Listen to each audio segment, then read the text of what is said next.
Hola a todos, bienvenidos. Jamás en toda mi vida pensé que iba a hablar del tema que vamos a ver el día de hoy. Uno pensaría que cuando me toca hablar sobre temas políticos, hablaría de temas más trascendentes, como el tema de los refugiados. ¿Qué es lo que dice Dios que es lo correcto de tratar esa situación? O también puedo hablar de temas más maduros, como el de migración, por ejemplo.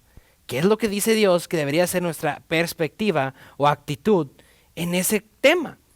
O puedo seguir hablando de Donald Trump. Dios sabe que ahí hay mucho de qué hablar. Si ahí llevamos un video, uno pensaría que el mensaje que hoy me tocaría dar fuera algo pues más maduro, más serio. Pero en vez de hablar de temas así, el tema político del día de hoy es la realidad. Y la razón que vamos a hablar del concepto de la realidad es todo gracias a nuestro querido presidente, el señor Trump. Este es un hombre que piensa que la realidad es una, pues, alternativa.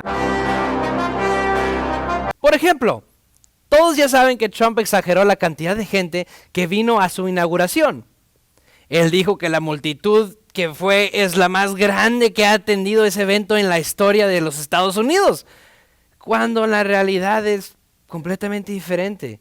La gente que atendió es 80% más chica que la gente que atendió con Obama en 2009. Y 60% más chica de la que atendió con Obama hace 4 años. Hasta Bob Esponja tuvo más gente en su evento que Trump. Trump también persiste en decir que hubo millones de gente que votó ilegalmente. Y simplemente no hay evidencia ni información que comprueba esto. Y es tan doblada la realidad para Trump que hasta dice que no llovió en su inauguración. Y pues muchos de ustedes, como yo, vio ese evento. Él tenía paraguas, su esposa tenía paraguas, chécate. Hasta Bush tenía paraguas. Nada más parece que no sabe cómo ponerse una. Ahí sí batalló un poquito.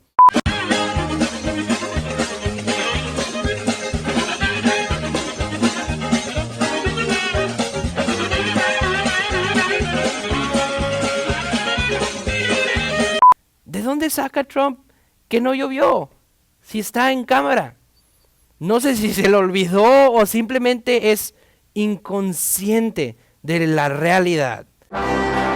Y uno tiene que tomar el tiempo de parar y realmente analizar lo que es la realidad de la situación.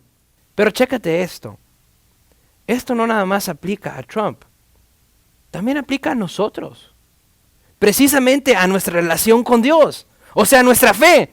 Porque hay muchos que somos, y digo somos porque me incluyo, como Trump, que la realidad de la condición de nuestra relación con Dios la doblamos y decimos que todo está bien, que estamos bien, cuando la realidad es que no, las cosas no están como deberían de ser.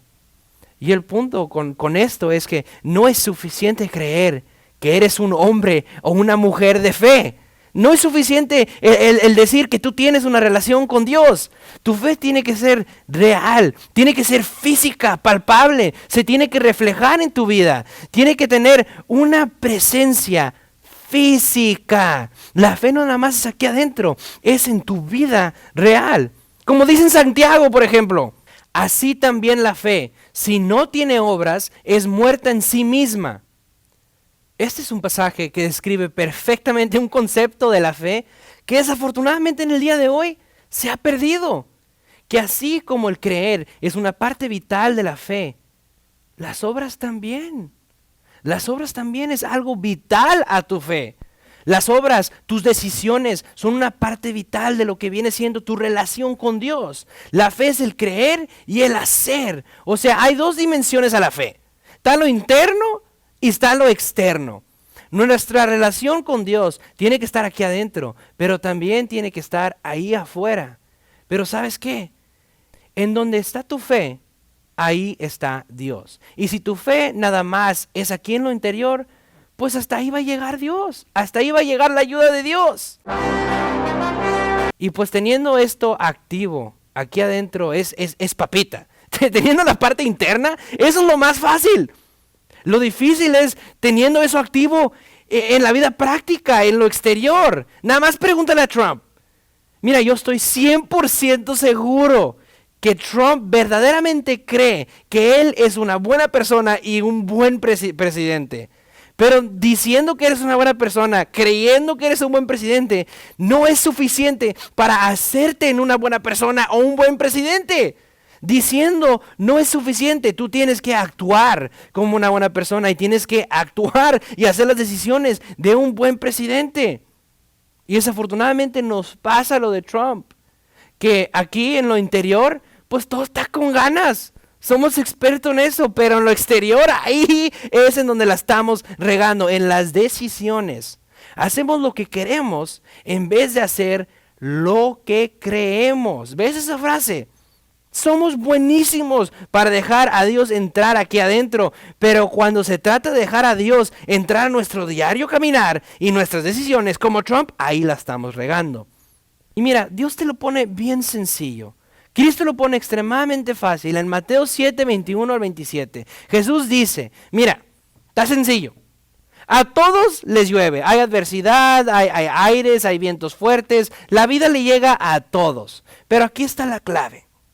Al final de cuentas, los que a mí me toman en cuenta en su camino, los que en sus decisiones vienen a mí y a mí me toman en cuenta, estos, yo los comparo a un hombre sabio que construyó su casa sobre una roca. Y cuando le cayeron las lluvias, las tormentas, no le pasó nada. Porque me tomaron en cuenta a mí y yo vi eso y dije, mira, ¿sabes qué? Yo voy a hacer una roca para ellos y a ellos no les voy a dejar que les pase nada. Los voy a bendecir y los voy a proteger. Porque me tomaron en cuenta a mí. Y ahora a los otros, aquí está el segundo tipo de persona. Los que no me toman en cuenta en sus decisiones, aunque a mí me crean y en su interior estamos así, si a mí no me toman en cuenta en sus decisiones, yo los comparo al hombre insensato que hizo su casa sobre la arena. Y cuando vinieron las tormentas y los vientos fuertes de la vida, este quedó desprotegido. Y grande fue su caída. Se lo llevó el viento. Mira, la fe, nuestra relación con Dios, es algo que debemos de tomar en serio. Viendo esta historia es algo que definitivamente es importante. Teniendo a Dios aquí adentro, es una relación incompleta. Si no dejas a Dios expandirse a tu vida real, a lo físico, entonces no esperes que los beneficios de la fe te lleguen a lo físico, porque Dios ayuda hasta donde lo dejes ayudarte. Tenemos que ser como el sabio que construyó su casa sobre la roca. Este sabio es la persona que decidió involucrar a Dios en sus decisiones y Dios lo protegió en todo. Si tomamos a Dios en cuenta en nuestras decisiones, Dios va a ser una roca inmovible para nosotros. No nos va a dejar que caigamos. Tenemos que ser sabios. Eso es ser verdaderamente sabio. La sabiduría no tiene nada que ver con tu inteligencia ni capacidad como persona. La sabiduría es algo completamente diferente. Es como dice en Proverbios 1. Chécate. El temor de Dios es el principio de la sabiduría. ¿Ves? El temor de Dios es el principio de la sabiduría. O sea, el ser sabio no tiene nada que ver con tu inteligencia ni capacidad como persona. Más bien, el ser sabio es tomar a Dios en cuenta, es darle el lugar a Dios en tus decisiones, confiando que Él sabe lo que está haciendo. Tenemos que ser sabios, tenemos que entender qué es lo que Dios quiere que hagamos en cada situación, como dice en Efesios. Por tanto, no seáis insensatos, sino entendidos de cuál sea la voluntad del Señor. Uno tiene que ser sabio y entender bien la voluntad de Dios. Uno tiene que entender bien qué es lo que Dios quiere que hagas en cada situación. Y eso de entender la voluntad de Dios siempre ha sido un borlote en la religión. Siempre ha sido un tema de un chorro de drama y un chorro de contención. Que si es el calcetín amarillo, o qué tal si la voluntad de Dios es que me ponga el calcetín rojo, o si me voy sin calcetines. ¿Cuál es la voluntad de Dios para mí? Dios, ayúdame. ¿Te ha pasado eso? La realidad es que para Dios, los calcetines que te pones al empezar tu día son irrelevantes. La voluntad de Dios es mucho más práctica que las rutas que tú decides tomar en día. Y el punto que hoy me gustaría tocar es, tal vez hoy Dios te quiere hacer saber que su voluntad contigo no tiene nada que ver a quién contratas o a quién le compras. La decisión en sí para Él es irrelevante, sino que la voluntad de Dios es que hagas decisiones en la manera correctas, con las intenciones correctas, que no te bailes a nadie, que no hagas las cosas con intenciones malas, que pagues tus deudas bien, que te comportes bien, que no hagas trampa, que ames a tus enemigos, que perdones a los que te han hecho mal. Esa es la voluntad de Dios para ti. No es el calcetín rojo ni el amarillo sin calcetines, es que hagas el bien. Porque mira, si tú haces el bien, si tú haces las cosas de la manera que Dios quiere que se hagan, independientemente que a quien le compres o le vendas o los calcetines que te pusiste, si el rojo, si el verde, si el qué, independientemente de eso, Dios a ti te va a bendecir. Puedes vivir con calcetines locos, calcetines de colores, si tú quieres. Pero si tú haces las cosas en la manera que Dios quiere que las hagas, en la manera bien, recta, te va a ir bien. Dios te va a cuidar. Dios te va a bendecir. Eso es lo que se significa involucrar a Dios en tus acciones, en hacer el bien. Por ejemplo, el pasaje de la montaña de Mateo 17:20. No hay montaña que no se te va a mover. Y este versículo a mí me encanta. Porque muchas personas van y te dicen, es que qué tal si es la voluntad, si no es la voluntad de Dios que se te mueva la montaña, o la montaña se te va a mover, si es la voluntad de Dios. El versículo este no dice eso. El versículo este dice, mira, si tú tienes fe, si tú involucras a Dios aquí adentro y aquí afuera, si tú tienes fe, esa montaña, no importa qué, se te va a mover. No dice, si Dios quiere se va a mover, dice, no, si tú tienes fe, la montaña se va a mover. Eso es lo que dice ese versículo. Y eso es la manera que Dios quiere que entiendas lo que es la voluntad de Dios. Que para cada decisión hay dos caminos. Como dice en Gálatas 5:17. Gálatas dice, mira, aquí hay dos caminos que tú puedes tomar. Dos caminos que tú puedes hacer. Está la manera correcta y está la manera incorrecta de hacer las cosas. Puedes darle el camino de la carne, porque usa la palabra carne, o sea, la carne viene siendo el camino que tú quieras. O puedes darle por el camino del Espíritu de Dios, que es el camino que Dios quiere que tú tomes. Este es el camino. ¿Está el camino de la carne, tu manera, o está el camino del Espíritu de Dios, que es a la manera de Dios? Y tal vez hoy te estás preguntando, pues, ¿a qué se refiere ese versículo? ¿Qué significa el Espíritu de Dios? ¿Qué significa caminar de acuerdo al Espíritu de Dios? ¿Qué es eso? ¿Qué es el camino del Espíritu de Dios? ¿No se han preguntado eso antes? Pues es más fácil de lo que piensas. Por ejemplo, cuando yo digo, ponte en el espíritu navideño, ¿en qué piensas? No, pues piensas en el gozo, en la generosidad, en la esperanza, en los regalos, ¿verdad? Luego piensas tú en una actitud. Y cuando yo digo, oye, ponte el espíritu de Valentine's Day, por ejemplo, luego empiezas a pensar en amor, en felicidad. Piensas otra vez en actitudes. Cada vez que yo digo la palabra espíritu, tú piensas en una actitud. Pues en resumidas cuentas, cuando estamos hablando del Espíritu de Dios, se puede decir que es lo mismo, la actitud de Cristo, o en simples palabras, la naturaleza de Cristo. El Espíritu de Cristo es la naturaleza de Cristo. Cuando alguien te dice, oye, sé lleno del espíritu navideño, pues busca ser lleno de generosidad y misericordia. Pues así funciona también con el Espíritu de Dios. Cuando Dios te dice, sé lleno del Espíritu de Cristo, sé lleno del Espíritu Santo, Dios esencialmente te está diciendo ahí que te llenes del carácter de Cristo, que tomes el carácter de Dios, que tomes esa mentalidad en decir, en decidir qué es lo correcto. Eso es lo que es el caminar en el Espíritu de Dios. Es simplemente una mentalidad de tomar decisiones de acuerdo a la manera de Dios. Eso es lo que es el Espíritu Santo simplificado. Claro, sé que el Espíritu Santo es un ser viviente y hay más, pero en palabras simples es una mentalidad. Y Romanos 8 soporta esto muy bien. Los que viven conforme a la naturaleza pecaminosa fijan la mente en los deseos de la naturaleza. En cambio, los que viven conforme al Espíritu fijan la mente en los deseos del Espíritu. Aquí dice que los que caminan en su naturaleza, o sea, la carne, o sea, su manera, son los que en su mente están fijados a su manera. Pero los que caminan en el Espíritu son los que tienen su mente fijada en los deseos de Dios, al carácter de Dios. Todo esto se trata de tu mentalidad.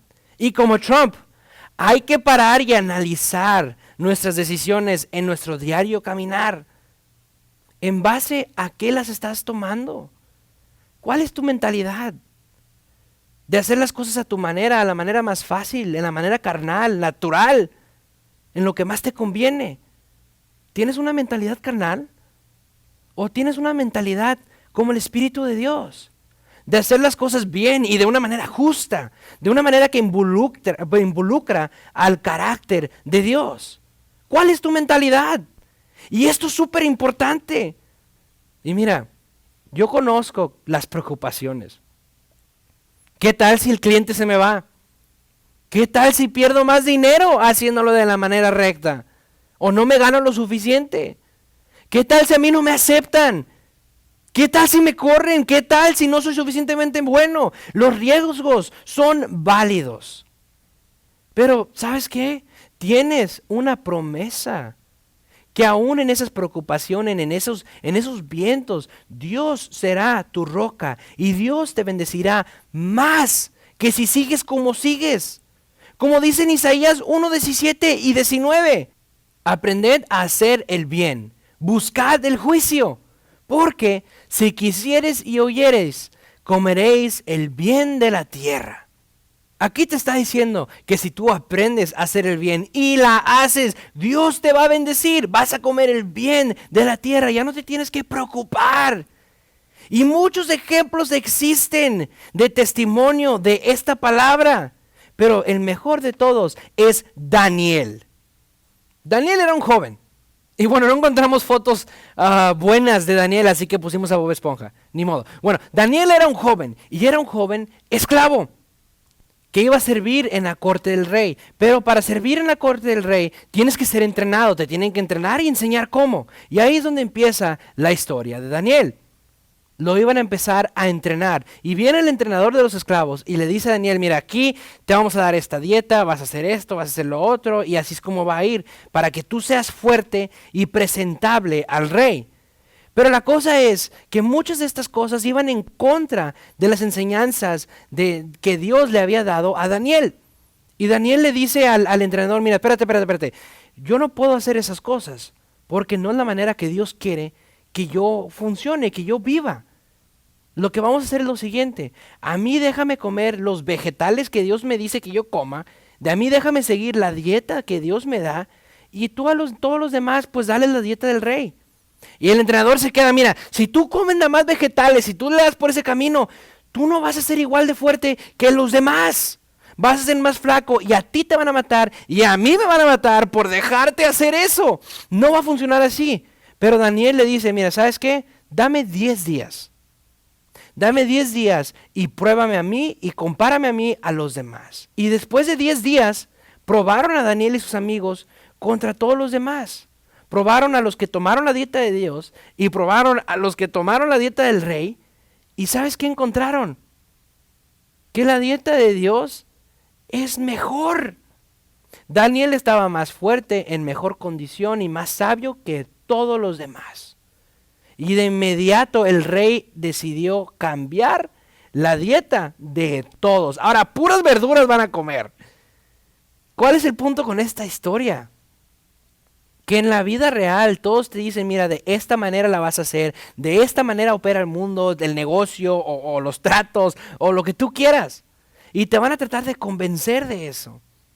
Pero la realidad es que es científicamente probado y bíblicamente probado que si tú haces las cosas de la manera que Dios quiere que hagas, aunque parezcan más débil ese camino, aunque parezca como estos tan appetizing, como estos brócolis que ves aquí arriba, es mejor.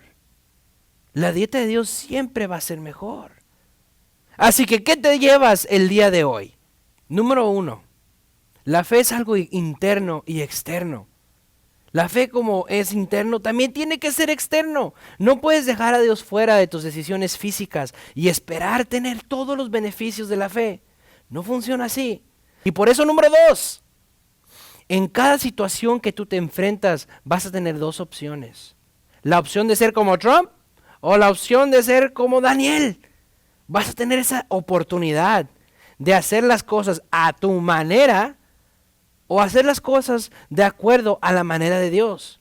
Tú tienes esos 2 caminos, ser como Trump y hacer todo lo que tú quieres y pretender que todo está bien, o ser como Daniel y hacer las cosas a la manera de Dios, confiando que Dios te va a ayudar. Y por eso finalmente, número 3, come vegetales. Escoge comer vegetales, haz lo que hizo Daniel, confía en Dios, escoge hacer las cosas de la manera que Dios quiere que las hagas, con la confianza que Dios a ti te va a ayudar. Ten esa confianza, que en haciendo el bien, en involucrando a Dios, en la manera que tú haces las cosas, Dios a ti te va a bendecir muchísimo más. Dios a ti va a ser una roca inmovible. Así que espero que el mensaje de hoy fue entendible. Espero que el mensaje de hoy te ayudó a entender un poco más de cómo funciona la relación con Dios. No nada más es aquí, sino que en la vida real. Y muchas gracias por acompañarnos hoy el día de hoy. Si te gustó el video, ponle like y compártenlo también. Son mensajes, y el propósito de todo esto es que hagamos mensajes que ayudan a la persona a poder tener la mano de Dios sobre toda su vida. Y también, pues, los comentarios que tengan son bienvenidos a ayudarnos a hacer estos videos mejor. Tal vez tú tienes una idea que podemos involucrar ahorita para hacer el mensaje más claro y más divertido y más interactivo, que ese es el punto con todo esto. Y bueno, muchas gracias por acompañarnos. Nos vemos la próxima semana a la misma hora y en el mismo canal. Gracias. La historia de Daniel es una que todos se saben, excepto yo.